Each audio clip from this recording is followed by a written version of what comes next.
के ख्वाब में तेरे हम है पूरे दिल के साथ हाँ दिल के साथ। अरे नहीं है दुनिया नहीं है खुशियाँ नहीं तेरी बुनियाद, जहाँ चले तू एक कदम चले दो कदम हम तेरे साथ हाँ तेरे साथ हाँ तेरे साथ हाँ तेरे साथ। तेरी मंजिल के है हम सफर, हम है Modi care Modi care Modi care, हम है Modi care Modi care Modi care.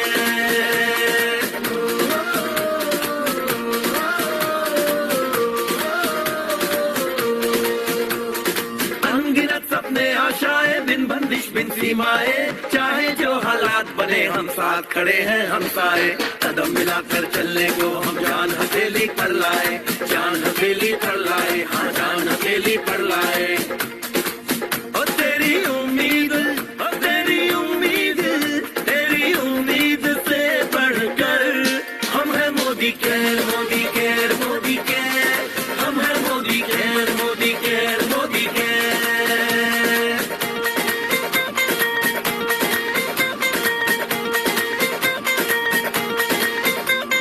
दिल से दिल का बंधन है, ताल से ताल का संगम है, जीतेंगे बाजी ये इरादों में दमखम है।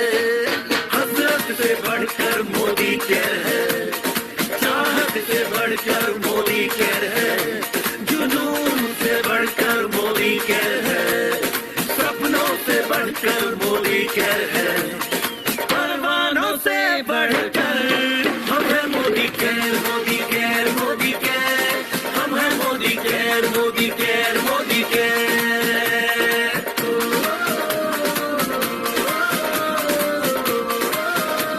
वादे नए इरादे नए नए तेरे जज्बात, आजादी के ख्वाब में तेरे हम है पूरे दिल के साथ हाँ दिल के साथ।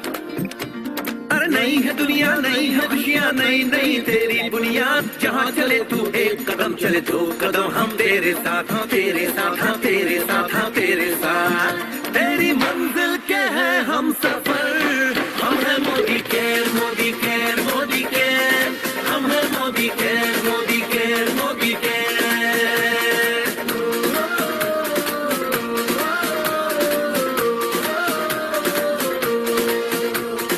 अनगिनत सपने आशाएं बिन बंदिश बिन सीमाएं, चाहे जो हालात बने हम साथ खड़े हैं हम साए। कदम मिलाकर चलने को हम जान हथेली पर लाए, जान हथेली पर लाए हाँ जान हथेली पर लाए। और तेरी उम्मीद और तेरी उम्मीद तेरी उम्मीद से बढ़कर हम है Modi care Modi care Modi care, हम है Modi care Modi care Modi care.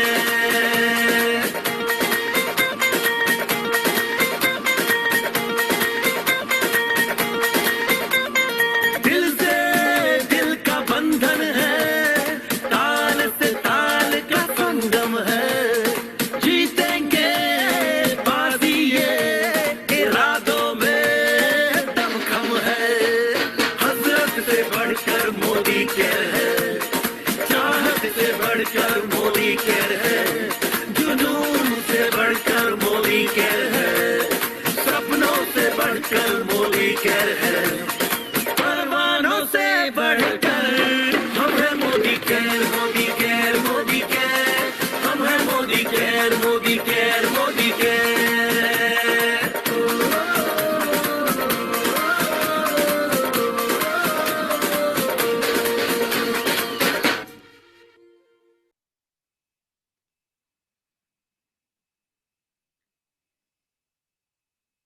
नमस्कार दोस्तों, गुड मोदी केयर मॉर्निंग। मैं Foram Thakkar Mitesh Thakkar, global black diamond director in Modi care. आज के ये सुपर सेमिनार में आप सब लोगों का हार्दिक स्वागत करते हैं। दोस्तों, आज का जो सेमिनार है उसमें हम आपसे एक पर्सनालिटी से मिलवाने जा रहे हैं। वो पर्सनालिटी जो अपनी लाइफ में सक्सेसफुल है। आइए चलते पहले समझते हैं कि सक्सेस क्या है, सक्सेस की डेफिनेशन क्या है, सक्सेस आप किसको कहेंगे। मैं तो ये चाहती हूँ, मैं ये मानती हूँ कि सक्सेस किसे कहते हैं कि हम जो चाहते हैं अपनी लाइफ से, हमने जो भी इच्छा की अपनी लाइफ से, अगर वो हमें मिल जाता है या वो हम अचीव करते हैं मेहनत करके, तो उसे हम सक्सेस कहते हैं, राइट।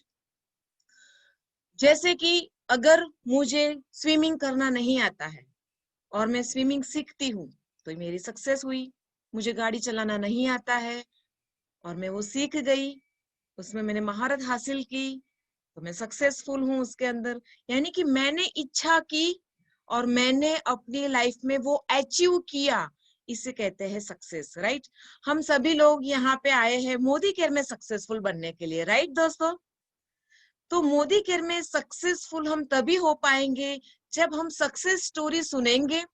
जब हम सक्सेस स्टोरी को सुनेंगे तब हमको कॉन्फिडेंस आएगा कि भाई ये कर सकते हैं तो हम भी कर सकते हैं, ये सक्सेसफुल हो सकते हैं तो हम भी सक्सेसफुल हो सकते हैं। इनके सपने अगर मोदी केयर से पूरे हो सकते हैं तो हमारे भी सपने पूरे हो सकते हैं, राइट दोस्तों। तो क्या आप तैयार हो आज के सक्सेसफुल पर्सनालिटी को मिलने के लिए? तो इंतजार खत्म हुआ, आप सभी लोग तैयार हो जाइए एक ऐसी शख्सियत से कि जो हमारी टीम के नंबर 1 अचीवर है, नंबर 1 अर्नर है, क्राउन डायमंड डायरेक्टर तो है खुद। पिछले महीने का उनका पे आउट था 3,36,000 रुपए, महीने की इनकम 3,36,000। खुद की 11-12 लाख की ब्रेजा कार ले चुके हैं और फॉरेन ट्रिप्स अचीव कर चुके हैं। ऐसी शख्सियत से आज हम मिलना चाहेंगे, तो आप सभी लोगों की जोरदार तालियों के साथ मैं उनका वेलकम करना चाहूंगा, उनको बुलाना चाहूंगा। Crown diamond director mister Chetan Kariya sir. Most welcome Chetan sir.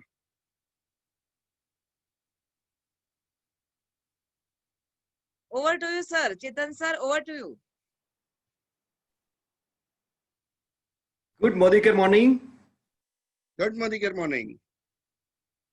मेरी आवाज आ रही है सर बराबर? Yes yes sir. Sir. Okay, thank you very much मुझे ऐसा मौका देने के लिए, मुझे आपके सेशन में बुलाने के लिए। और मुझे बहुत खुशी हो रही है कि जिनके पास से मैंने मोदी केयर सीखा है, जिनके पास से मैंने मोदी केयर के बारे में जाना है, उनके साथ बातें करने का मौका मिला है, तो तहे दिल फिर थैंक आधा यू। इधर आता, एक डब्बा दे तो कोई भी। हाँ, एक ही चाहिए। हाँ।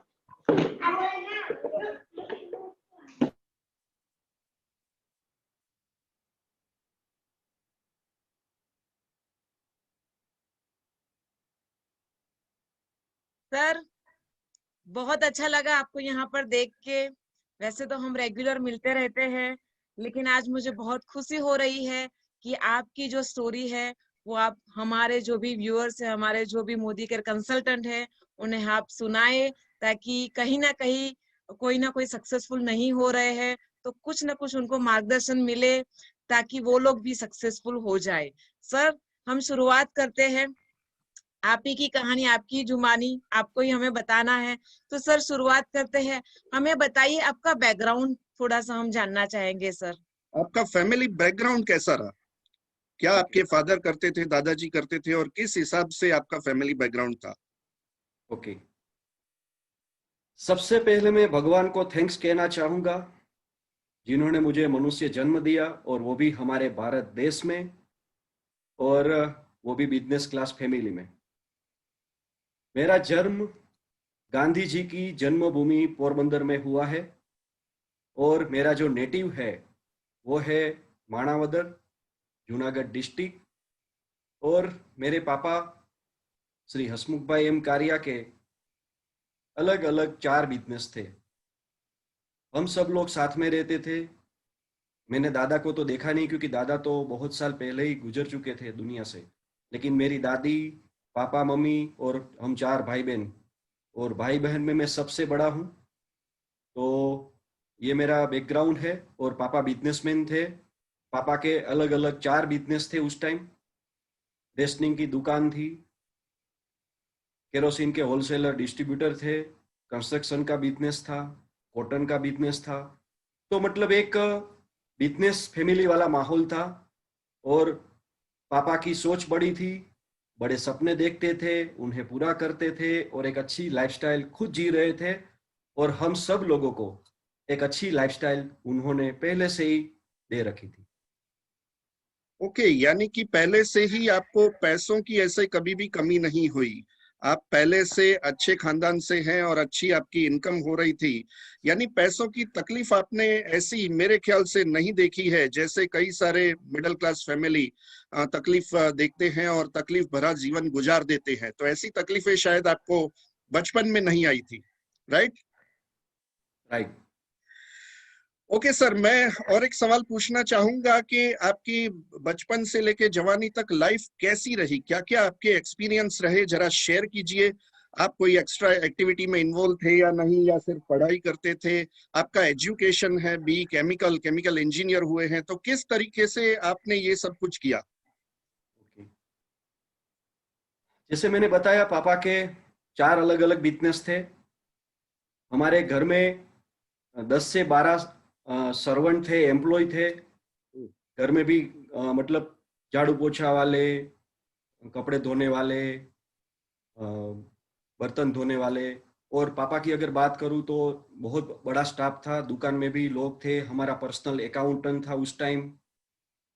और कंस्ट्रक्शन की साइट में भी अलग स्टाफ होता था, पापा की ऑफिस में भी अलग स्टाफ होता था। तो मैं देखता था मेरे पापा को कि वो सबको रिस्पेक्ट देते थे।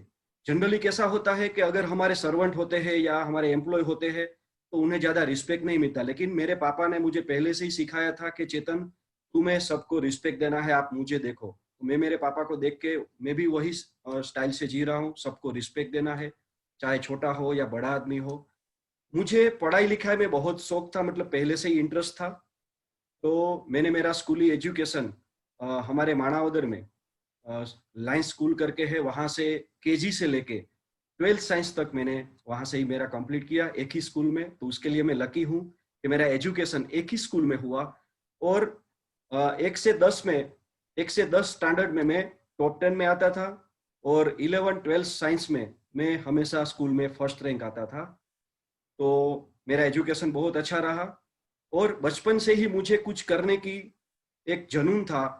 और जब मैं 8th स्टैंडर्ड में था तब कोई मुझे पूछता था कि तुम्हें बड़ा होके क्या बनना है, तो मैं हमेशा एक ही बात बताता था, मुझे इंजीनियर बनना है।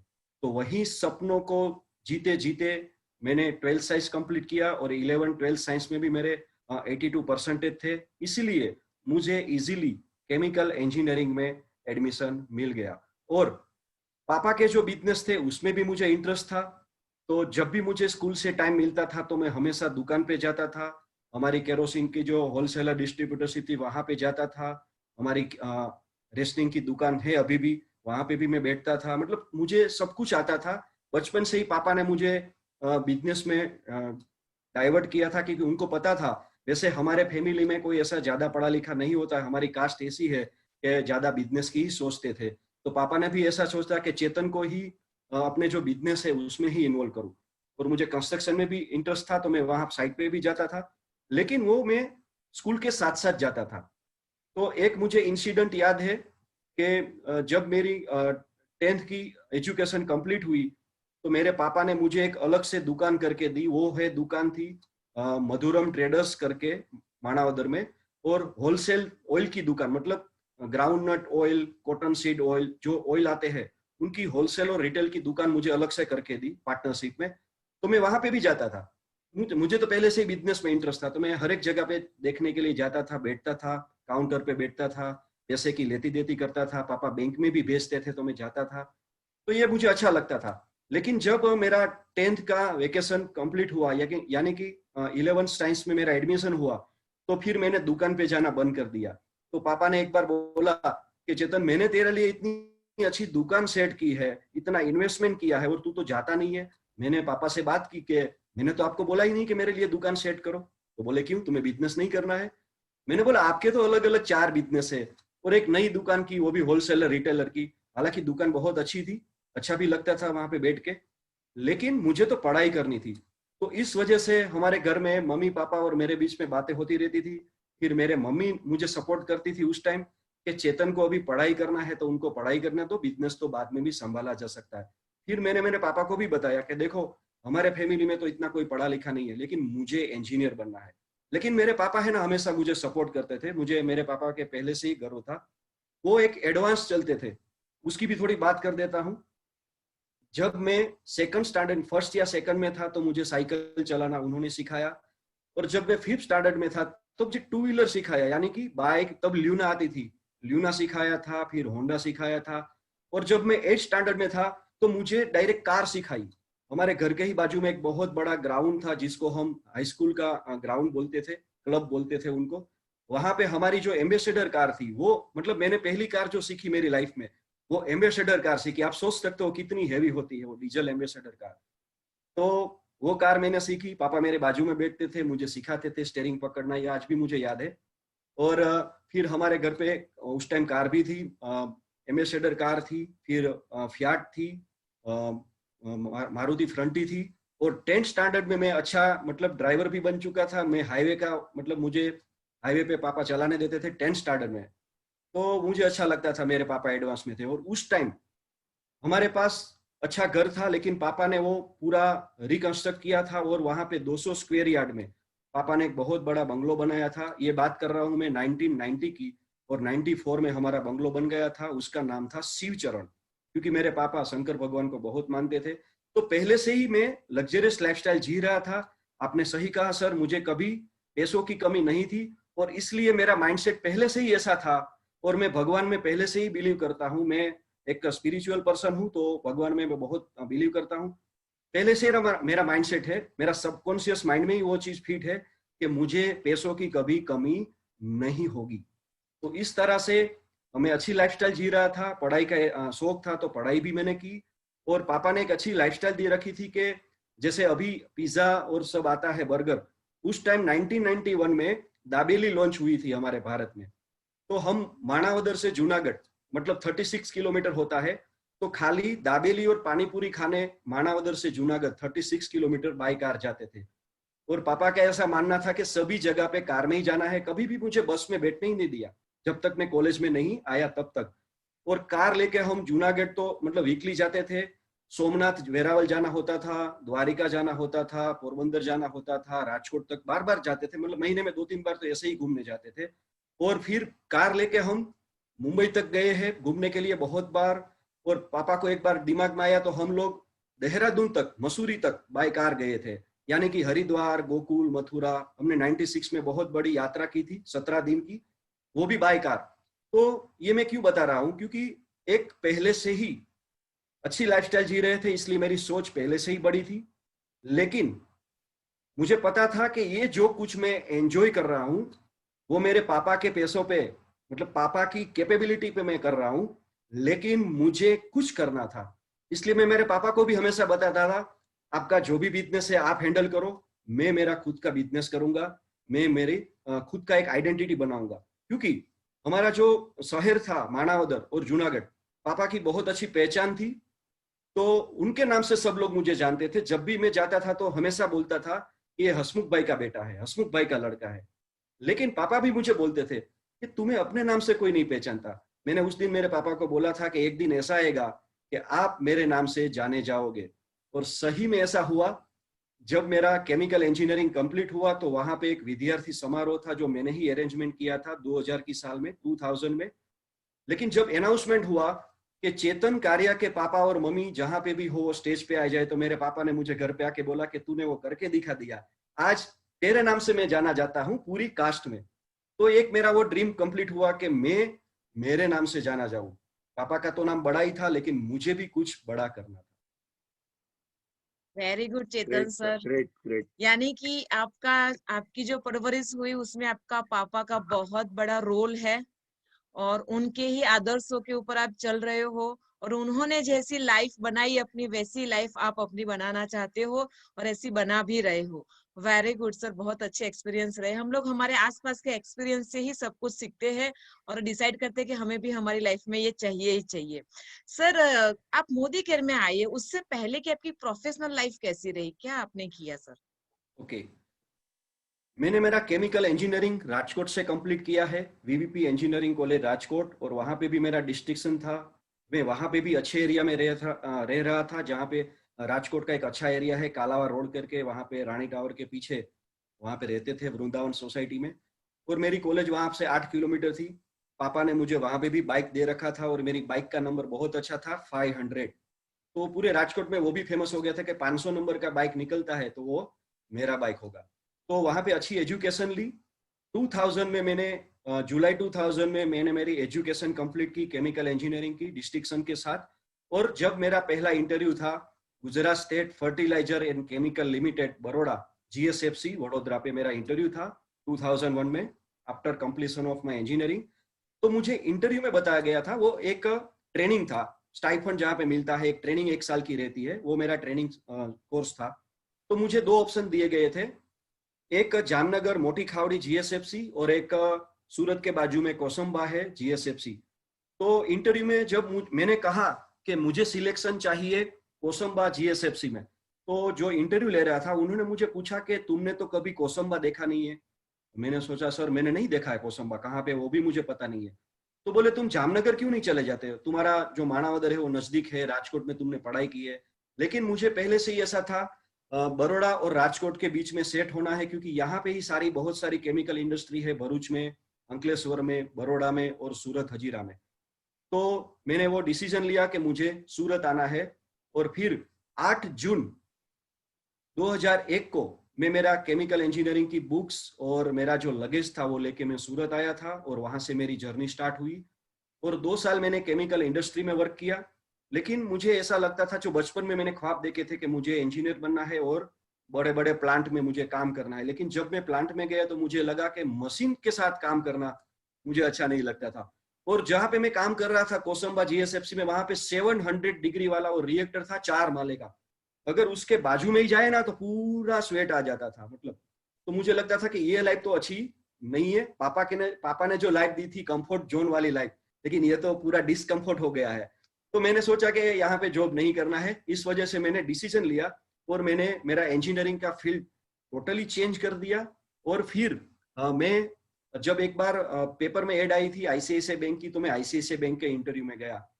तो हमारे जो मैनेजर थे वो पुणे के थे, उन्होंने मेरा इंटरव्यू लिया, तो मेरा कॉन्फिडेंस अच्छा देख के उन्होंने मुझे सिलेक्ट किया। लेकिन एक क्वेश्चन पूछा कि चेतन तुम केमिकल इंजीनियर हो, फिर बैंक में क्यों आए जॉब करने के लिए? तो मैंने मेरा आंसर दिया, लेकिन मुझे भी एक क्वेश्चन था, तो मैंने भी सर को डायरेक्टली पूछ लिया, सर आपको कोई प्रॉब्लम ना हो तो मैं आपसे कुछ पूछूं? तो सर ने कहा हाँ बोलो। मैंने बोला सर आपका एजुकेशन क्या है? तो सर ने बताया कि मैं सिविल इंजीनियर हूं और MBA हूं। तो मैंने सोचा सर आप सिविल इंजीनियर होके बैंक में मैनेजर हो ICICI बैंक में सूरत में, तो मैं केमिकल इंजीनियर होके मैं मैनेजर क्यों नहीं बन सकता? मैं आपकी भी पोस्ट पे आऊंगा, लेकिन मुझे थोड़ा टाइम चाहिए। तो उन्होंने मेरा कॉन्फिडेंस देखा और मुझे सिलेक्ट कर लिया। हालांकि मुझे कोई बैंक का नॉलेज नहीं था, 4 महीना मुझे सीखने में लग गए। लेकिन बाद में मेरा जो सैलरी स्टार्ट हुआ, सैलरी प्लस इंसेंटिव, वो 2005 और 2006 में मेरी इनकम 80,000 से लेके पर मंथ 1 लाख की आती थी। लेकिन वो फ्लेक्चुअल इनकम थी, फ्लेक्सिबल इनकम थी। 1 लाख की आती थी, कभी 80,000 आती थी, कभी 1,20,000। मैंने उस टाइम 2006 में मेरी सबसे ज्यादा इनकम ली थी 1,25,000 की महीने की। तो मुझे बहुत खुशी हुई कि 1 लाख की जो फिगर है ना, वो एक वंडर फिगर है। तो उस सोच से मैंने वो ICICI बैंक के टॉप लेवल पे पहुंच के एक टीम लीडर के लेवल पे था वो, फिर मैंने वो जॉब को रिजाइन किया और मुझे एक अच्छा ब्रेक मिला HDFC बैंक में। और सूरत में जो मैं HDFC बैंक में बैठता था वो उधना दरवाजा पे थी, 21st सेंचुरी ब्रांच में फर्स्ट फ्लोर पे मैं बैठता था। और मेरे अंडर सूरत की 10 ब्रांचें थी और 1 ब्रांच बिलीमोरा, 1 वलसाड़ और 1 दमन की। ऐसी मेरे अंडर में 13 ब्रांच थी, मतलब मैं पूरी 13 ब्रांच का हैंडल करता था। मेरे अंडर 18 लोगों का स्टाफ था।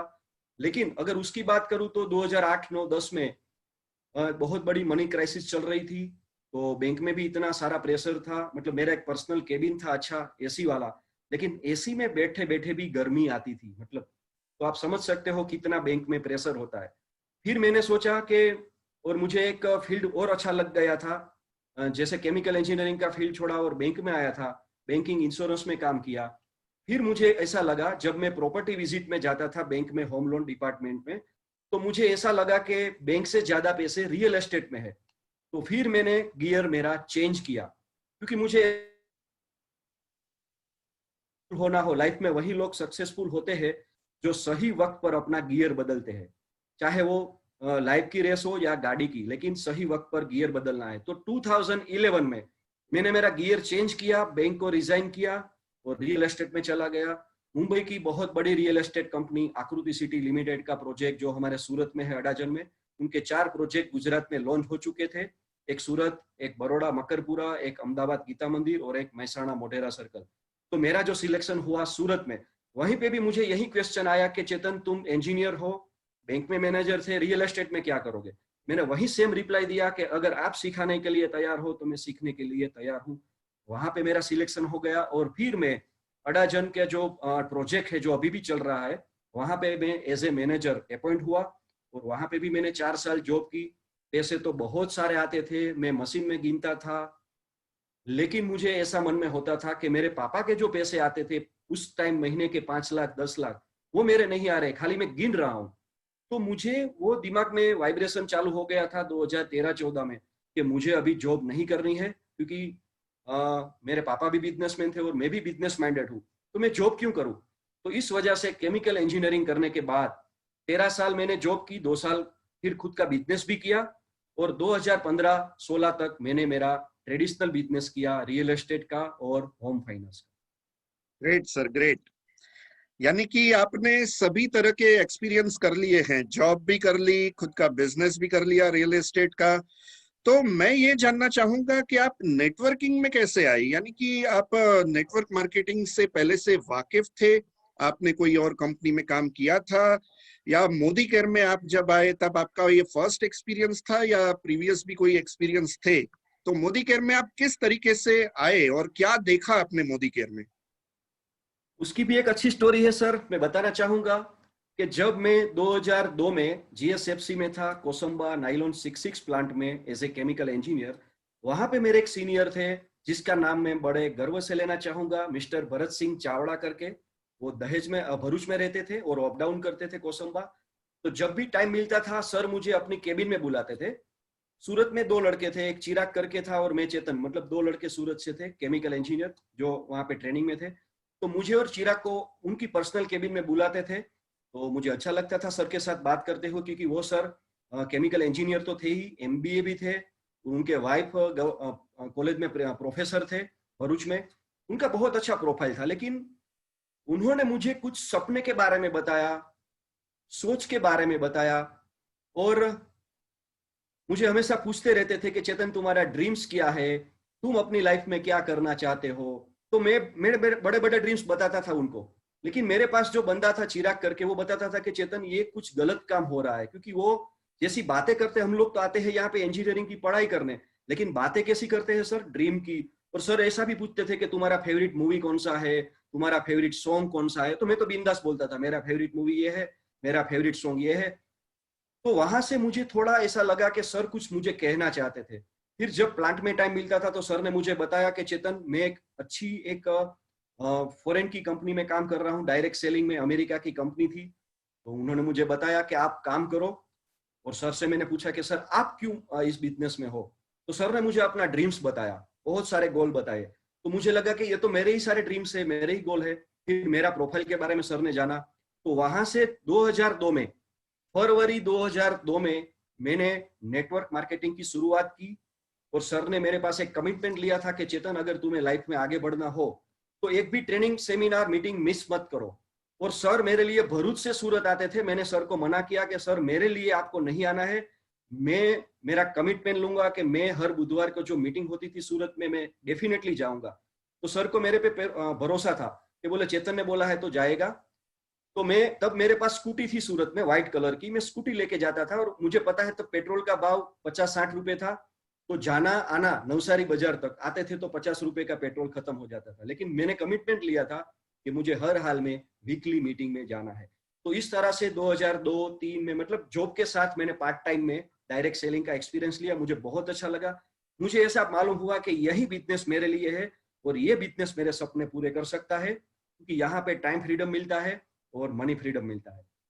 लेकिन उस कंपनी में जब मैं छोटा था तो मेरा प्रॉब्लम मुझे ये आ रहा था, सब लोग बोलते थे प्रोडक्ट बहुत महंगी है और पहले आप करके दिखाओ। और फिर आईसीआईसीआई बैंक में मेरी अच्छी खासी इनकम होने लगी थी, तो वो थोड़ा बिजनेस मेरा स्लो डाउन चल रहा था। लेकिन मुझे पता था कि अगर लाइफ में आगे बढ़ना हो तो नेटवर्क मार्केटिंग से बेस्ट ऑप्शन कोई नहीं है। और 2008-9 में जब मैं HDFC बैंक में मैनेजर था तो मेरी लाइफ में एक बाइनरी कंपनी आई। तो पहले मैंने जनरेशन में काम किया, फिर बाइनरी में काम किया। तो मैंने, जब हम बोलते थे ना ओपन माइंड से काम करना है, तो कुछ भी मेरे पास आता था ना नया, तो मैं हमेशा ओपन माइंड से देखता था। तो जनरेशन प्लान को भी देखा और बाइनरी को भी देखा, वो भी मुझे अच्छा लगा। लेकिन 2012 में कुछ ऐसी घटना बनी कि वो बाइनरी कंपनी तो बंद हो गई। फिर तब मैं रियल एस्टेट में था, तो मैंने सोचा कि अभी वेट एंड वॉच करो। अभी मेरे लिए, मतलब जब मैं वो अमेरिकन कंपनी में था तो मेरे दिमाग में क्वेश्चन आता था, काश हमारी भारत की कोई कंपनी हो तो मजा आए, क्योंकि हमारा पैसा तो बाहर जा रहा है। तो मैं भारत की कंपनी का कोई वेट कर रहा था, लेकिन मुझे पता नहीं था कौन सी भारत की कंपनी है, क्या करूं। तो इस तरह से 2012 में नेटवर्क मार्केटिंग फील्ड को मैंने छोड़ा था।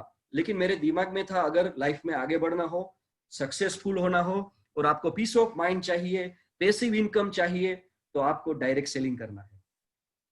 तो जब 2015 में मेरे पास एक अपॉर्चुनिटी आई, उस अपॉर्चुनिटी का नाम मैं बड़े गर्व से लेना चाहूंगा, मोदी केयर लिमिटेड।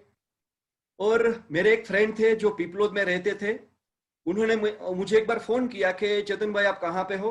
तब मेरी ऑफिस हुआ करती थी यहाँ पे सूरत में, पालनपुर केला रोड पे।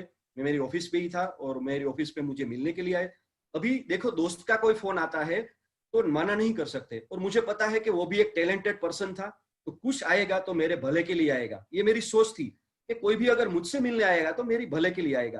तो मैंने कहा सर आप आइए, वो मेरे फ्रेंड थे। फिर आए तो हमने चाय पी साथ में, और उन्होंने मुझे बताया मोदी केयर के बारे में। तो मोदी केयर के बारे में बताया, डेमोस्ट्रेशन दिखाया, और फिर वहां से तो सर आपको भी कहानी पता ही है मेरी। उन्होंने एक अच्छा काम किया, उन्होंने बताया कि चेतन भाई आप यहाँ पे एक बहुत अच्छे लीडर रहते हैं नेटवर्क मार्केटिंग में, और उनका नाम है मिस्टर मितेश ठक्कर, और आप चेतन ठक्कर हो, तो आपको मजा आएगा। तो मैं हमेशा सोचता था, मैं तो नए नए आदमी से मिलने में मजा आता था, मतलब मेरा पैशन है नए नए लोगों से मिलना और उससे बातें जानना और ऑब्जर्वेशन करना। मैं बहुत बड़ा ऑब्जर्वर हूँ। तो फिर आपसे मेरी मीटिंग करवाई सर, और वो दिन मुझे याद है 2015 का मार्च महीना था, और हमारी जब मीटिंग हुई थी मोदी केयर के बारे में, तो वो 3.5 घंटे तक चली थी। मैं क्वेश्चन पूछता रहता था, आप उनसे आंसर देते रहते थे, मैं क्वेश्चन पूछता रहता था, उनके आंसर देते रहते थे। और फोरम मैडम ने मुझे उस टाइम डेमोस्ट्रेशन दिखाया था, और अच्छे अच्छे सफरजन भी खिलाए थे, सेब, क्योंकि इतना टाइम निकल गया था, ना आपको खाने पीने का टाइम मिला था, ना मेरा खाना स्किप हो गया था। तो फोरम मैडम हमें फ्रूट खिला रहे थे, सेब खिला रहे थे, मतलब, और हम लोग प्लान समझ रहे थे। तो उस दिन बहुत मजा आया था, वो मेरी लाइफ का टर्निंग पॉइंट था सर। वेरी गुड सर, कि आपने मोदी केयर ज्वाइन किया, आपको सही समय पे आपने मोदी केयर ज्वाइन किया सर। तो आपने मोदी केयर में बहुत अच्छी सक्सेस पाई है, राइट? तो मोदी केयर में कहते हैं ना कि बहुत पैशन के साथ काम करते हैं ना, तब जाके हम सक्सेसफुल होते हैं। तो कौन सी ऐसी बात है जो आपको पैशन के साथ काम करने के लिए मजबूर करती है? ओके, मैं थोड़ा बैक जाना चाहूंगा मैडम, समय है ना? बिल्कुल सर, बिल्कुल। जब मोदी केयर की अपॉर्चुनिटीज आई थी तो मैंने डायरेक्टली एक्सेप्ट नहीं किया था उस टाइम, क्योंकि मैंने वो पिछली कंपनियों में मेरा एक्सपीरियंस, अच्छा एक्सपीरियंस रहा था, ऐसा कोई बेड, लेकिन मुझे कंपनी का प्रोफाइल अच्छा चाहिए था, क्योंकि मैं वो पहले से ना, मैं वो स्ट्रेट फॉरवर्ड जाने वाला बंदा हूँ। मुझे एडे टेढ़े देखना नहीं आता है, जो काम करना है वो दिल से काम करना है और उसके सिवा कुछ नहीं करना है। जब मैंने 2008-9 में नेटवर्क मार्केटिंग को सिलेक्ट किया था, तो 2010 में मेरी HDFC बैंक को, जो मेरी चालू जॉब थी, उनको मैंने रिजाइन किया था। तब मेरे सीनियर ने बताया था कि चेतन तुम पूरी तरह पागल हो चुके हो, इतनी अच्छी जॉब, तुम्हारी जॉब, तुम जब वेकेंट करोगे सीट तो बहुत सारे लोग लाइन में खड़े हैं और तुम जॉब छोड़ के जा रहे हो। मैंने बोला सर मुझे तो बिजनेस करना है। तब मुझे नेटवर्क मार्केटिंग का पोटेंशियल पता चल गया था। और 2009-10 की बात करता हूं, एक सर्वे मैंने देखा था कि 2020 में आपको अच्छी परिवार को घर चलाने के लिए, एक अच्छी लाइफस्टाइल जीने के लिए 1 लाख की इनकम चाहिए महीने की।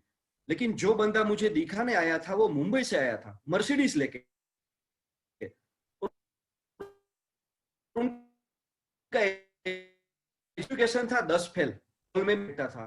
और मैंने देखा कि मैं केमिकल इंजीनियर हूं, HDFC बैंक में मैनेजर हूं, और मेरी इनकम इतनी जितनी नहीं आ रही है जितना वो बता रहे हैं, महीने की 5 लाख 10 लाख की इनकम, मर्सिडीज खुद की। तो फिर मैंने उस टाइम HDFC बैंक की जॉब छोड़ी थी और नेटवर्क मार्केटिंग को सिलेक्ट किया था।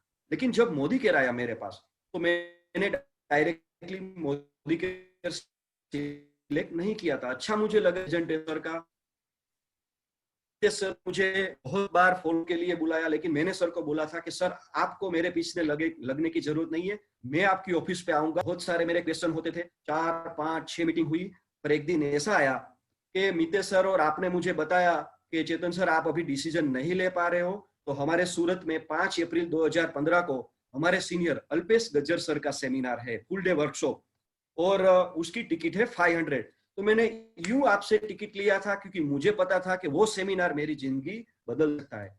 तो बहुत ऐसे कम लोग होते हैं जो ज्वाइन होने से पहले बड़े बड़े सेमिनार में जाते हैं, वो भी इवेंट था 500 का, वो भी मेरा इन्वेस्टमेंट नहीं था, क्योंकि अच्छे होटल में जाते हैं तो खाना पीना नाश्ता हाई टी हो जाता है। लेकिन आपको मैंने सुना था, अल्पेश सर को सुना, तो विजन थोड़ा और क्लियर हुआ, और फिर मैंने डिसीजन लिया मुझे मोदी केयर करना है। तो कहीं मैंने जाना है मोदी केयर के प्रोफाइल के बारे में, क्योंकि ये कंपनी बंद होने वाली नहीं है। पिछला मेरा बैड एक्सपीरियंस रहा था कि बंद हो नहीं जाएगी ना, तो आपने मुझे विश्वास दिलवाया था कि ये कंपनी बंद नहीं होगी। तो वहां से मेरी मोदी केयर में जर्नी स्टार्ट हुई।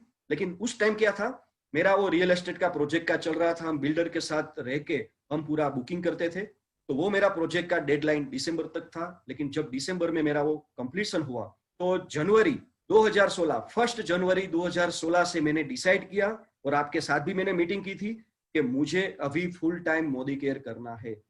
तो वहां से मेरे मोदी केयर की जर्नी की शुरुआत की एज ए फुल टाइमर।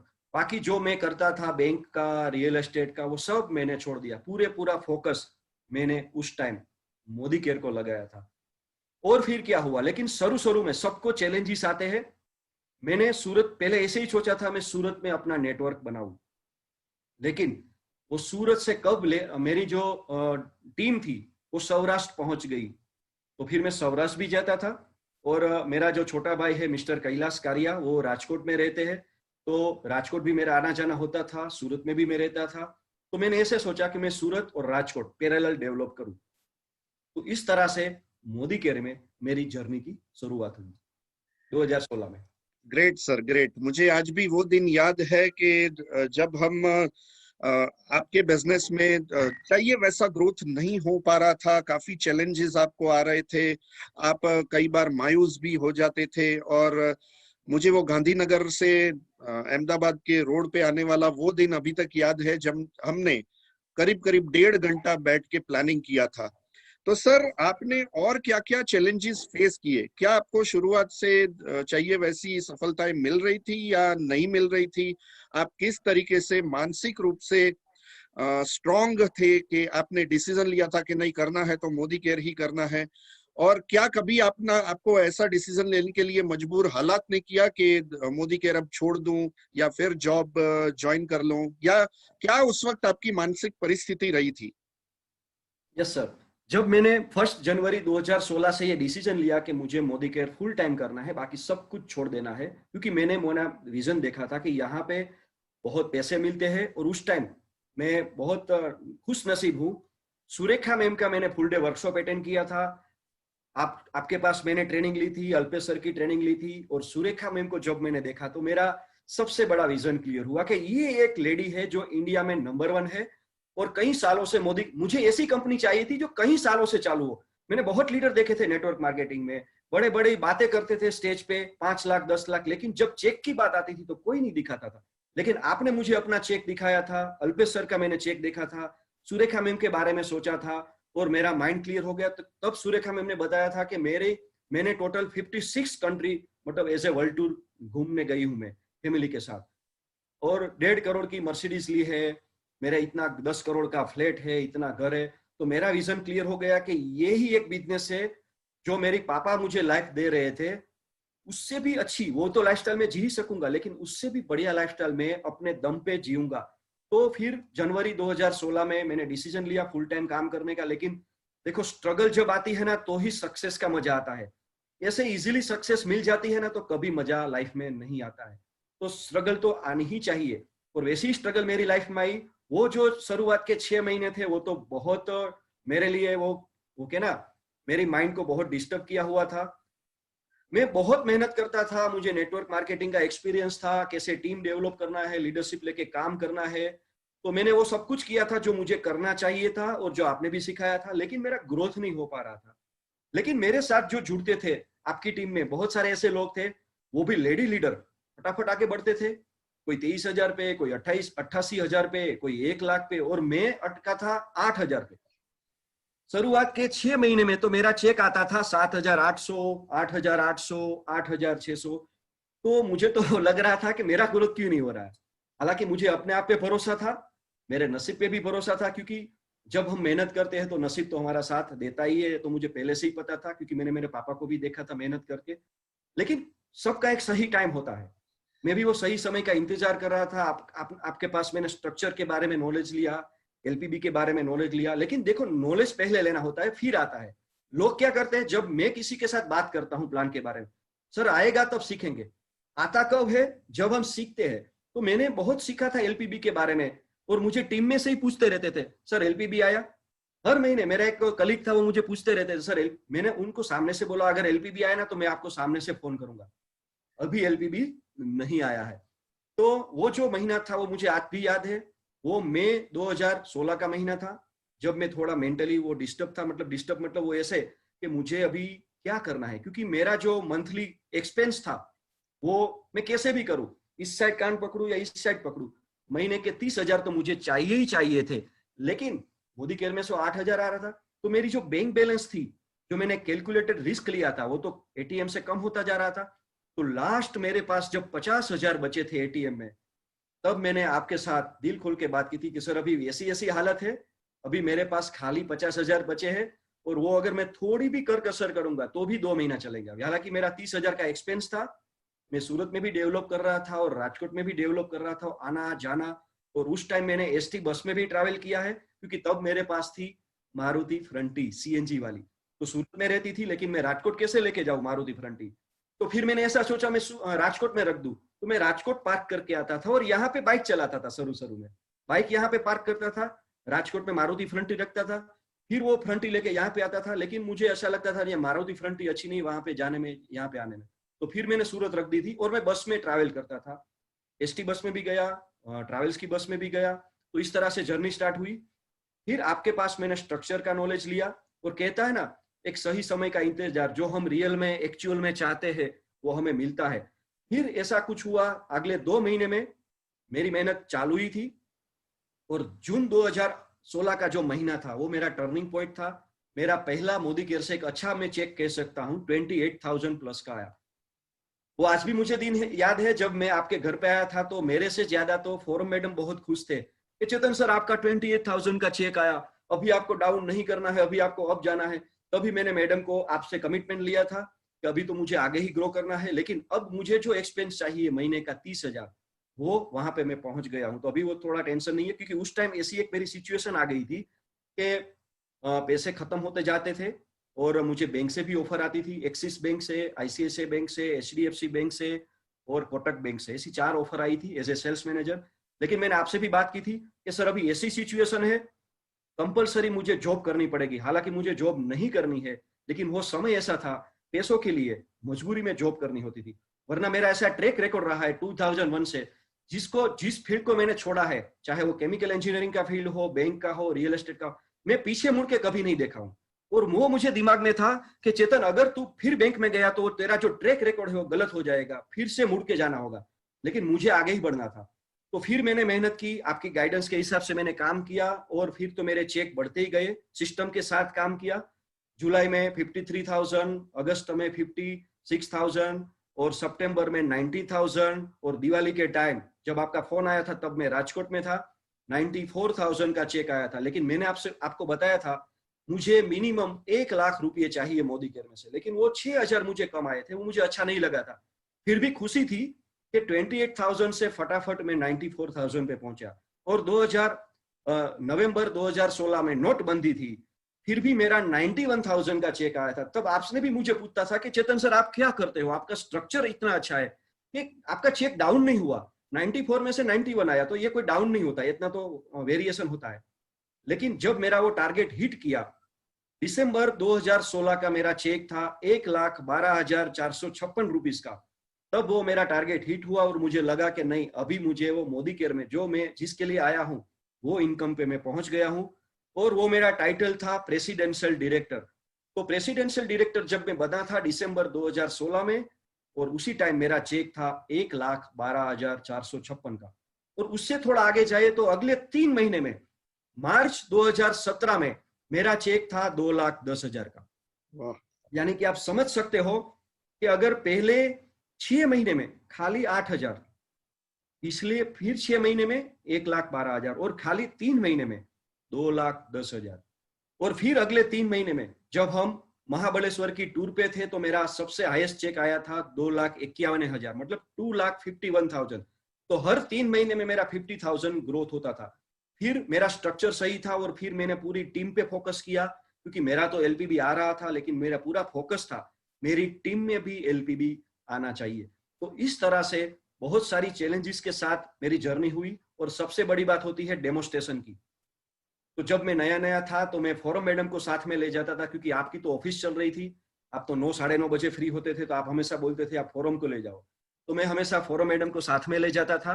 तब मुझे ऐसा लगता था कि मैं कैसे कर पाऊंगा, और डेमोस्ट्रेशन की बात आती थी तो फोरम मैडम के पास से वो मैंने भी सीख लिया, क्योंकि मुझे ऐसा पहले से ही फील हो गया था अगर मुझे आगे बढ़ना है मोदी केयर में, तो डेमोस्ट्रेशन तो मुझे आना ही चाहिए। तो मैंने कभी भी शर्म नहीं की कि मैं कैसे डेमो दिखाऊंगा।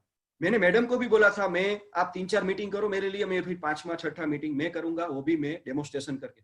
और मैंने पहले ही दिन से जब मैंने ज्वाइन किया था आपके पास से मैंने डेमो किट ली थी, और उस टाइम डेमो किट की कीमत थी 220 रुपए, और आप बनाते थे, आप बहुत अच्छी सर्विस देते थे सर, इसके लिए आपको बहुत बड़ा थैंक्स पूरी टीम को। तो मैंने मेरी डेमो किट ली, फिर मेरे सीनियर ने डेमो किट ली, क्योंकि जो मेरे स्पॉन्सर थे उन्होंने मेरा काम देख के उन्होंने डेमो किट की, बाकी उन्होंने भी डेमो किट नहीं ली थी। लेकिन तब मुझे दिक्कत ये आ रही थी, मैं जब रियल एस्टेट के प्रोजेक्ट में था वहां पे मैं 2 BHK बेचता था 56 लाख में, 3 BHK बेचता था 70 लाख में, और 4 BHK बेचता था 90 लाख में। तो पूरे दिन बिल्डर के साथ बैठ के 56 लाख, 70 लाख, 90 लाख की बात करता था। और रात को जब मैं पार्ट टाइम में मीटिंग करता था तो टूथपेस्ट की कीमत बताता 56 रुपीज। थोड़ा अपने दिमाग में रखता था कि सुबह में 56 लाख की बात करता था और रात को बात करता था 56 रुपए थी। लेकिन मुझे पता था कि रियल एस्टेट से कहीं गुना पैसा इस 56 रुपीज की बिजनेस में है, इसलिए मेरा पूरा जोर लगा दिया और फिर मैं पीछे मुड़ के नहीं देखा, आगे ही बढ़ते गए, चाहे कितनी भी चैलेंज हो। देखो, चैलेंज तो सबकी लाइफ में आती है, लेकिन कोई बिखर जाता है और कोई निखर जाता है। तो मैंने तो वही रास्ता चुना था, कैसे भी करके निखर जाना है। वेरी गुड चेतन सर, आपकी जो स्टोरी ना से हमें ये पता चलता है कि आप कौन से भी बैकग्राउंड से आते हो, अगर आप मोदी केयर में सक्सेसफुल आपको होना है तो मोदी केयर की जो सिस्टम है उसको फॉलो करना ही पड़ेगा। और आपको जो चाहिए, जो आप पाना चाहते हो, वो अगर आपको पाना, यानी कि आपकी जो लाइफ थी पहले की वो बहुत ही लेविश लाइफ थी। और आपने अभी बताया कि आपके जो चैलेंजेस थे, आप गवर्नमेंट जो बसेस होती थी उसमें भी ट्रैवल करते थे क्योंकि उस टाइम का समय ही ऐसा था, लेकिन आपको अचीव करना था तो आपने वो भी किया, डाउन टू अर्थ गए। तो ये बहुत बड़ी बात है कि हम जो स्टेज पे होते हैं वो स्टेज से थोड़ा नीचे आके भी हमें हमारे कंफर्ट जोन को छोड़ के हमें काम करना होता है, और वो आपने किया और इसलिए आप आज यहाँ पे हो sir. Very good sir. Sir मैं और आपसे पूछना चाहती हूँ कि कौन से ऐसे मूल मंत्र आप हमें बताना चाहोगे कि जो आपकी सक्सेस के लिए जवाबदार हैं? सबसे पहले मैं वो मूल मंत्र बताना चाहूंगा, वो है सिंसियरिटी। क्योंकि मैं स्कूल में भी सिंसियर स्टूडेंट था, कॉलेज में भी रहा था, और मेरी लाइफ में भी मैं बहुत सिंसियर हूँ। मेरा पहले से ही वो क्लियर होता है, इधर उधर नहीं देखना है, स्ट्रेट फॉरवर्ड जाना है। तो सबसे पहला अगर कोई है तो सिंसियरिटी आता है। और मैं हमेशा मेरी मीटिंग में 5 S के बारे में बताता हूँ, जो मैं आज डिस्कस करना चाहूंगा आपसे, आप सब लोगों से। सबसे पहला S है सिंसियर, दूसरा है सीरियस, तीसरा है सिस्टम के साथ, चौथा है सीनियर की गाइडेंस में, और 5वां है स्मार्टली। तो ये 5 S हिसाब से आप काम करोगे तो कोई भी मोदी केयर हो या कोई भी फील्ड हो, आप सक्सेसफुल होगे। लेकिन मोदी केयर में सबसे जरूरी है सिस्टम के साथ चलना, और सीनियर की गाइडेंस में रहना। मैंने बहुत देखा है अपनी टीम में भी और बहुत सारे लोगों को, जब थोड़ी सक्सेस आ जाती है तो वो सीनियर को नहीं पूछते हैं, वो ऐसा मानने लगते हैं कि मैं भी सीनियर हो गया हूँ, सीनियर को रिस्पेक्ट नहीं देते, वो भी मैं देखता हूँ। लेकिन आज भी सर मैं आपको उतनी ही रिस्पेक्ट देता हूँ जब मैं 7% पे था या मोदी केयर में नहीं था या मोदी केयर में हूँ। जो पहले दिन से मेरे दिल में आपके लिए जो जगह थी वो अभी भी जगह है, और मैं हमेशा मेरे हर एक सेशन में बताता हूँ मेरे ग्रेट सीनियर है Nitesh sir, forum madam, Alpesh sir और सुरेखा मैडम। इनकी वजह से ही मेरा माइंडसेट हुआ है, इसकी वजह से ही मेरा बिग पिक्चर देखा है। तो हम कैसे भूल सकते हैं अपने सीनियर को? तो ना ही सीनियर को भूलना है, ना ही टीम को भूलना है। तो ये मूल मंत्र है, बिल्ड रिलेशन। हमारा जो बिजनेस है ना ही प्लान का है, ना ही प्रोडक्ट्स का है, हमारा बिजनेस है ना पीपल का है। आप पीपल के साथ कैसे बिहेव करते हो? क्योंकि हमारे बिजनेस में हमने बहुत सारे लोगों को देखा है, जो लोग नए नए होते हैं, थोड़ी सक्सेस मिल जाती है तो वो आसमान में उड़ने लगते हैं। लेकिन मैंने मेरी स्टोरी में बताया, मैं पहले से ही सक्सेसफुल था, मतलब मेरे पापा भी सक्सेसफुल थे, अच्छी लाइफस्टाइल जी थी, तो कभी भी मेरे अंदर ईगो नहीं आया। और मैं हमेशा वो दिमाग में रखता हूँ कि सब सक्सेस जब आती है ना तो आपको डाइजेस्ट करना आना चाहिए। और मैंने बहुत सारे लोगों को देखा है अपनी टीम में भी और बहुत सारी टीम में कि जब सक्सेस आ जाती है थोड़ी बहुत 20-25 हजार का चेक आता है, उछलने कूदने लगते हैं, सीनियर को नहीं पूछते, ना ही सिस्टम के साथ चलते हैं। लेकिन अगर आपको मोदी केयर में कामयाब होना हो, चाहे 1 करोड़ की भी मंथली इनकम के क्यों ना पहुंच जाओ, लेकिन सीनियर की गाइडेंस में काम करो तो सक्सेस होने से आपको कोई रोक नहीं सकता। Great sir, great great great. अच्छा, और कुछ सवाल मैं पूछना चाहूंगा, थोड़ा टाइम कम है, मैं जल्दी जाना चाहूंगा कि आपने मोदी केयर की अपनी लाइफ में, अपने कैरियर में क्या क्या अचीवमेंट लिए, हम सारे लोग आपकी मुंह जुबानी सुनना चाहते हैं कि आपने जो सोचा था वो पाया और क्या सोचा है फ्यूचर के बारे में। जी कुछ बताएं इसके बारे में। जब मैं छोटा था, मतलब स्कूल कॉलेज में, पापा ने पूरा इंडिया दिखाया था, लेकिन कभी मैं प्लेन में नहीं बैठा था। तो मेरा ड्रीम था मैं प्लेन में बैठूं, फॉरेन टूर जाऊं। तो 2007 में मैंने मेरा पासपोर्ट बनवाया था, ये सोच के कि मुझे फॉरेन टूर जाना है। लेकिन वो समय आया नहीं, टाइम नहीं था, पैसे भी नहीं थे, और इतना वो हेक्टिक शेड्यूल चल रहा था, कभी जा नहीं पाए। लेकिन मोदी केयर में जब 2016 में अनाउंसमेंट हुआ कि आप इतना काम करोगे, इतना टारगेट लोगे तो फ्री में थाईलैंड टूर मिलेगी, बैंकॉक की, वो टूर मैंने अचीव की और 2017 में बैंकॉक गए। लेकिन बैंकॉक जाके तो मुझे खुशी हुई, लेकिन थोड़ा ये भी मुझे महसूस हुआ कि मेरी टीम से तो 3 लोग हैं, लेकिन जब मैं नेक्स्ट टूर में जाऊंगा तो मेरी टीम के 25 लोगों को लेके जाऊंगा। और 2018 में जब हम दुबई गए थे तो आपने ही सर बोला था कि आप अपनी टीम को लेके जाओ, क्योंकि मुझे मतलब प्लेन में वो इतना जगह नहीं है, तो आपको अपनी टीम के तो मुझे वो भी मेरे पास एक चैलेंजेस थी कि मैं कैसे 17 लोगों को लेके जाऊंगा, कितना कैसे मैनेज करूंगा। लेकिन तब मुझे ऐसी फीलिंग आई थी जब मैं दुबई जा रहा था, जैसे चक दे इंडिया में शाहरुख खान अपनी वुमेन्स हॉकी टीम को लेके ऑस्ट्रेलिया जा रहे थे वर्ल्ड कप के लिए, तो मैं भी मेरी टीम को एंजॉय करवाने के लिए, मतलब हम सारे लोग 17 लोग सूरत से, मतलब मुंबई एयरपोर्ट से जा रहे थे ना, तो वही फीलिंग आ रही थी। तो 2018 में दुबई गए थे, 2019 में क्रूज गए थे, सिंगापुर मलेशिया क्रूज, और लास्ट अगस्त 2019 में पटाया जाके आए, तो 4 फॉरेन टूर कर ली है। और इसी साल 2 फॉरेन टूर जाना था, हांगकांग, मकाओ और क्रूज में, और पटाया मलेशिया, लेकिन कोरोना की वजह से नहीं जा पाए थे। लेकिन अगले साल, क्योंकि होप नेवर एंड, अगले साल हम फिर से जाएंगे मई महीने में मलेशिया टीम के साथ, क्योंकि असली मजा टीम के साथ आता है। तो फॉरेन टूर तो यहाँ पे मिलती ही रहती है। अभी फॉरेन टूर के बारे में तो कोई ड्रीम रहा ही नहीं है, हर साल 2 बार जाना ही है, फिक्स है। लेकिन कार जो थी मेरे पास, मारुति फ्रंटी थी, उससे पहले मेरे पास इंडिका थी, लेकिन मेरी जो ड्रीम कार नहीं थी। तो मोदी केयर में आने के बाद वो मैंने 20 महीने में मेरी ड्रीम कार अचीव की थी। तो Brezza Vitara ZDI plus top model 11.5 lakh की कार मैंने मेरे बर्थडे पे 29 नवंबर 2017 को ली, यानी कि 1 साल में फॉरेन टूर अचीव की, 20 महीने में अपनी ड्रीम कार अचीव की।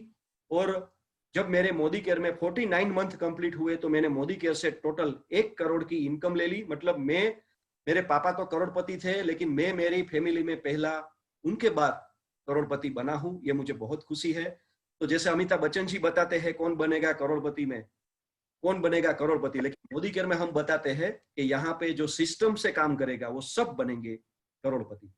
तो फॉरेन टूर का ड्रीम्स कंप्लीट हुआ, कार का ड्रीम्स कंप्लीट हुआ, फिर मुझे प्रॉपर्टी परचेस करना था, तो अभी हमारे सूरत के जो वेल नोन एरिया है गौरव पथ रोड पे मैंने 30 लाख की प्रॉपर्टी परचेस की, और शायद नेक्स्ट मंथ में या इसी मंथ में, अभी ये महीना तो खत्म होने वाला है, प्रॉपर्टी में सर्च कर रहा हूँ, 2 प्रॉपर्टी मेरे दिमाग में बैठ गई है।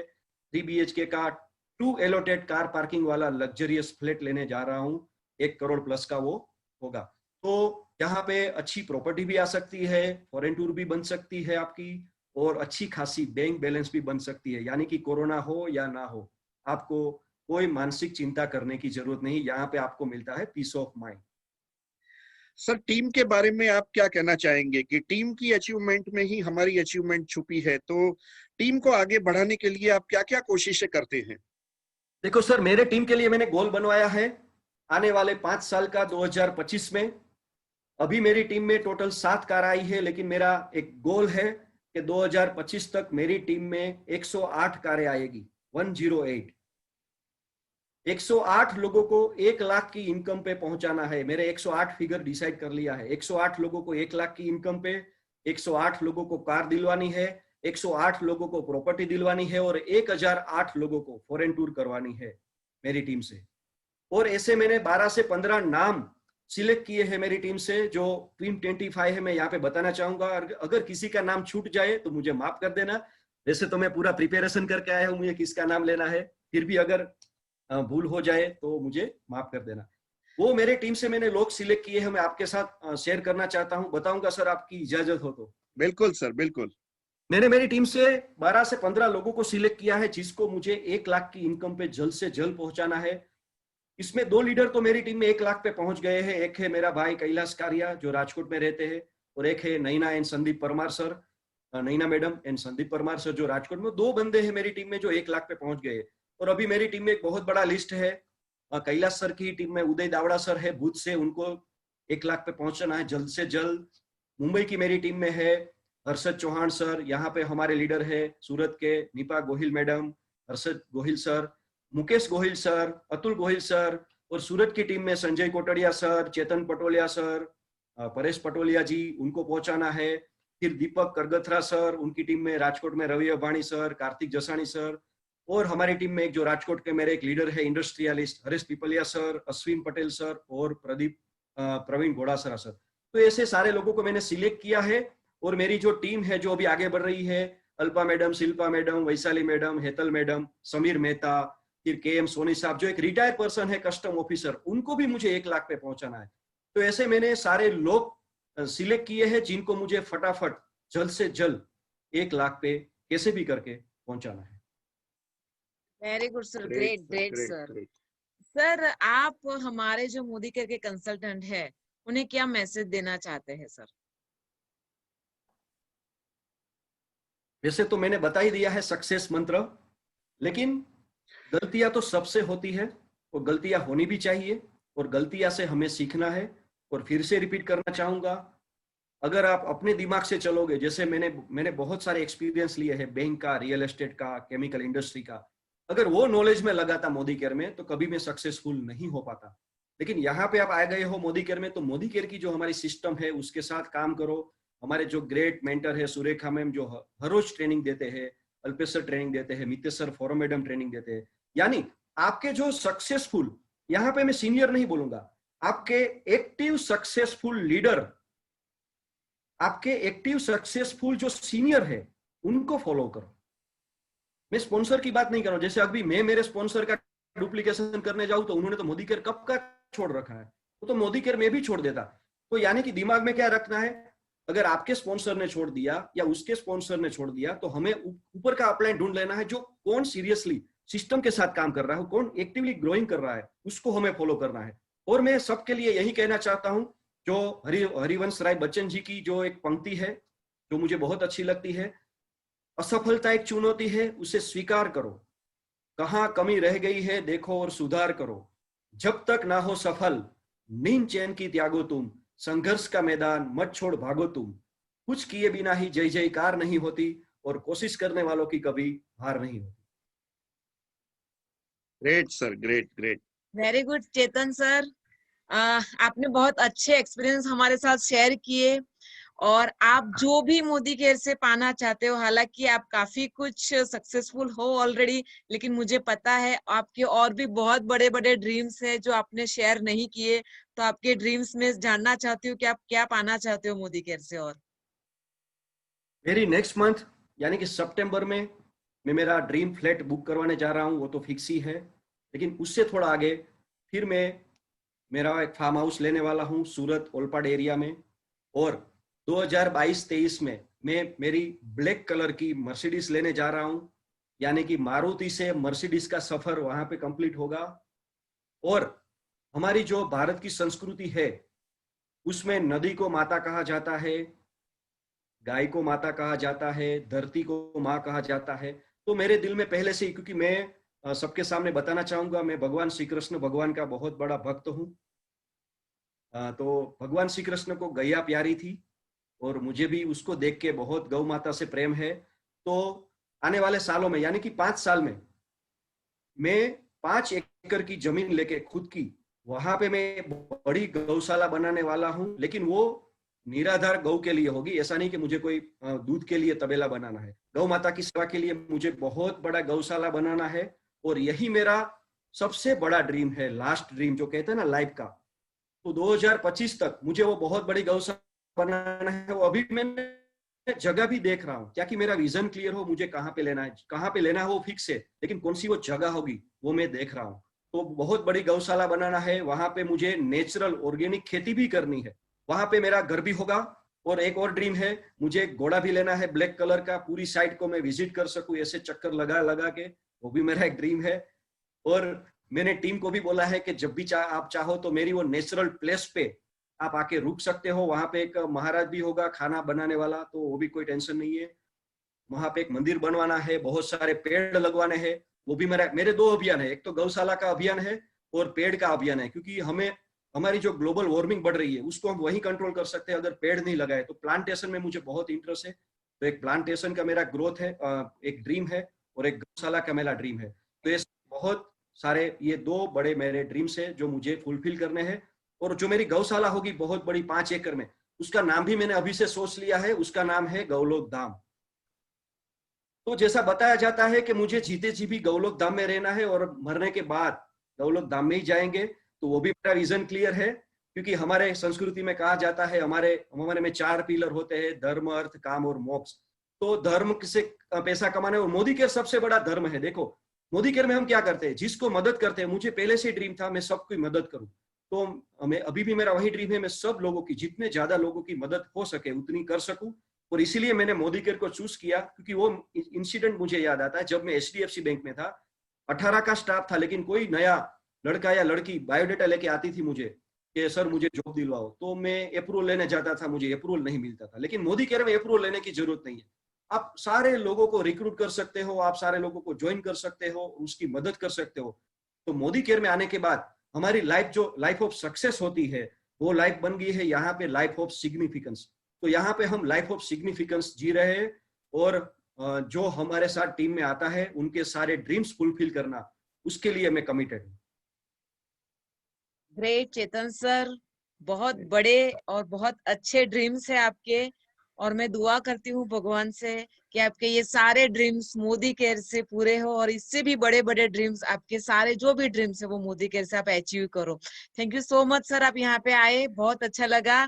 Thank you so much. Madam एक आपके बारे में, आप दोनों के बारे में मुझे एक सॉन्ग गाना है, अगर आपकी इजाजत हो लास्ट में तो। यस बिल्कुल सर। सर, बिल्कुल। जैसे सर आपने सपने तो बहुत दिखाए थे, लेकिन आज बहुत सारे सपने पूरे भी हुए हैं। तो मैं एक सॉन्ग के द्वारा आपको डेडिकेट करना चाहता हूँ। तुम पास आए यूं मुस्कुराए, तुमने न जाने क्या सपने दिखाए, अब तो मेरा दिल जागे ना सोता है, क्या करूँ हाय, मोदी केयर होता है, क्या करूँ हाय, मोदी केयर होता है। Thank you very much madam. Great sir, great thank you great so great. Much sir, thank you so much. Thank you so much Chetan sir. हमारी टीम, पूरी टीम को आज आपकी स्टोरी जानने का मौका मिला, आपका व्यक्तित्व जानने को मिला, आपने कैसी स्ट्रगल की वो जानने को मिला, आप किस सिस्टम से काम करते हैं, क्या सोच है आपकी, कितने हार्ड वर्किंग है, आप स्मार्ट वर्क में बिलीव करते हैं। तो ये सब कुछ आज जो आपने शेयर किया है, थैंक यू सो मच। और इसी तरीके से हम अगले शुक्रवार को भी एक सफल स्टोरी के साथ आएंगे। तो सभी को बस इतना ही आज के लिए। All the best, thank you very much, bye bye, good night, take care.